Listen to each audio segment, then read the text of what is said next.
আসসালামু আলাইকুম। আজকে আমি আপনাদেরকে খুব সহজভাবে কচু শাক ভাজি তৈরি করে দেখাবো। আশা করি আপনাদের ভালো লাগবে।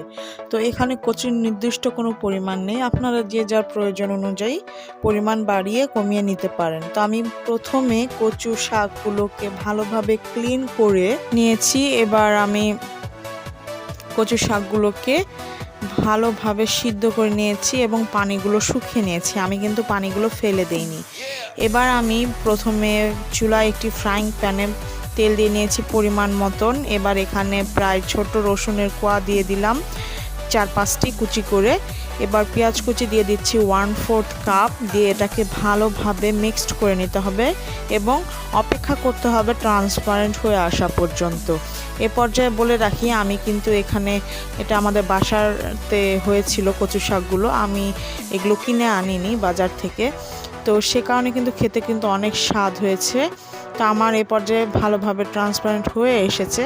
আমি এখন কাঁচামরিচ ফালি করে দিয়ে দিচ্ছি 5টি। এরপরে আবারও একটু নাড়াচাড়া করে মিক্সড করে নিব। মিক্সড করা হয়ে গেলে আমি এবার এখানে কিন্তু সিদ্ধ করার সময় সামান্য পরিমাণে লবণ দিয়েছিলাম। তো আমি এখানে দিয়ে দিলাম 1 টিস্পুন লবণ, দিয়ে এটাকে ভালোভাবে মিক্সড করে নিব। মিক্সড করা হয়ে যাওয়ার পরে এবার আমি সিদ্ধ করে রাখা কচুর শাকগুলোকে অ্যাড করে দিব।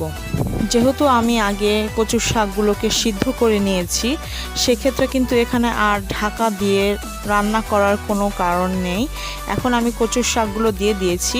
এবার আমি কচুর শাকগুলোকে ভালোভাবে মিক্সড করে আমি পুরো একদম ফ্রাই করে নিব, যেন সামান্য পরিমাণও যদি সিদ্ধ করার সময় পানি থেকে থাকে তাহলে সেই পানিগুলো যেন শুকিয়ে যায়। তো এভাবেই কিছুক্ষণ পর পর মিডিয়াম আঁচে ভালোভাবে কচুর শাকগুলোকে ফ্রাই করে নিতে হবে। আজকের রেসিপিটি যদি আপনাদের কাছে ভালো লেগে থাকে তাহলে অবশ্যই একটি লাইক দিবেন, কমেন্টের মাধ্যমে জানাবেন এবং শেয়ার করবেন আপনার ফ্যামিলি অ্যান্ড ফ্রেন্ডসদের সাথে।